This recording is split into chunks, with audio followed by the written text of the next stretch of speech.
bring the lawnmower in the truck. You're gonna have to lift it down.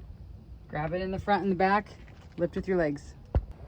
Make sure there's gas in the mower before you come to the apartments. One tank will do it.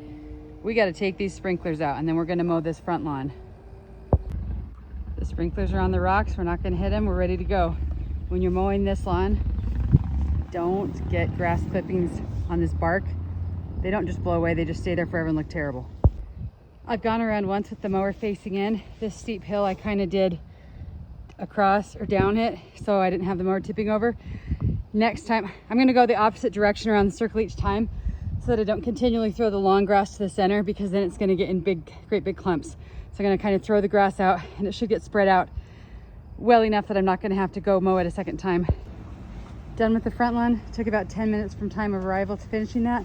Now I need to put the sprinklers back. You can start in this corner here, or you can start partway down the lawn and then just make a circle around. Just make sure the one you put on this end you can attach a hose to, and the one at the end has the stopper. If you move the sprinklers like I'm doing this time, you're gonna have more significant adjustments of the sprinklers next time you water. Keep the sprinklers pretty near the edge and keep the hose off the rocks. You might have to try a couple times before you find a place that'll go in easily. As you can see, I was able to mow. The lawnmower can run over the rocks. The deck is high enough that if you're not running over big rocks like this, you can run over little rocks and still mow the lawn. Next stop, side yard. You might have to take the lawnmower through the parking lot to get around the cars. If the sprinklers are over here, you're gonna have to remove this first section of hose and mow. If I'm nice and leave them over here, you can leave all the sprinklers there. Pick up any big sticks, any sticks really, branches, set them against a tree and you can pick them up after you're done. If you like being nice, pull a couple weeds. I like to do that. And we got to move this gutter and this, because we're going to mow right here. I've pulled the sprinklers out and chucked them on the side of the lawn. I'm going to mow this first section all the way up to the fence, and then I'll put the sprinklers back and mow the sides. When you mow the side, you want to take the edge of the lawnmower, obviously without the shootout thing. That edge you want to go up against the sprinklers. But be careful, I knocked one of these off the other day, and then the sprinkler, I had to replace the sprinkler because it floods all over the place. So don't hit the sprinklers. You're not going to be able to get up. You can get up super close, you can go over the hose because the deck is high enough, but when you get to the sprinklers, give it a little space. Finish the side yard. I've been here for 23 minutes, definitely using the turbo speed on the mower. I'm gonna put the hoses back where they were because it's getting this side nicely and this side's starting to look a little bit better. As you can see, I got the mower up real close against the building. Doesn't get everything, but it looks fine. Got the hoses back. I was actually able to find the same holes. You don't want this one to be very far away from the corner of the building or the short hose does not reach it. So make sure.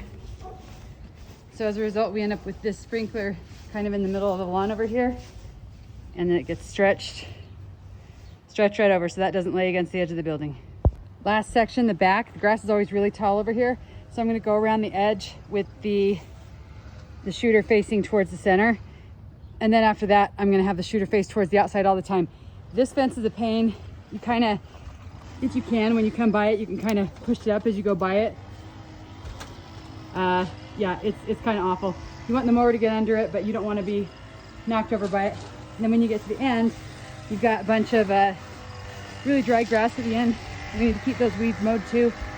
So we will mow this at the end all the way out to the railroad ties. Unless it's super, super short like it is today, and then don't worry about it. But if you see any weeds, you need to mow that. Watch out for the edge of the flower bed here. This is pretty much the edge. I don't care if you leave that little tough grass, it's kind of cute. But if you accidentally mow it, that's okay too. Don't mow my little bush. We got a situation like this. We probably want to move the hose over a little bit if we want to mow this tuft of grass, so that we don't get the hose.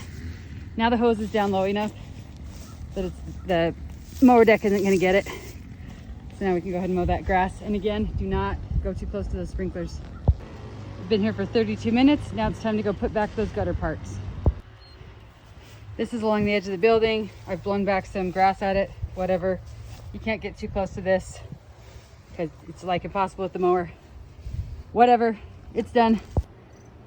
It's got kind of a angled edge.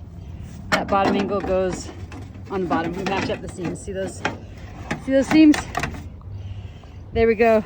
And we want it pointing this way so it's not going to flood my apartments. Done. 36 minutes from arrival, including pulling some weeds and making a video.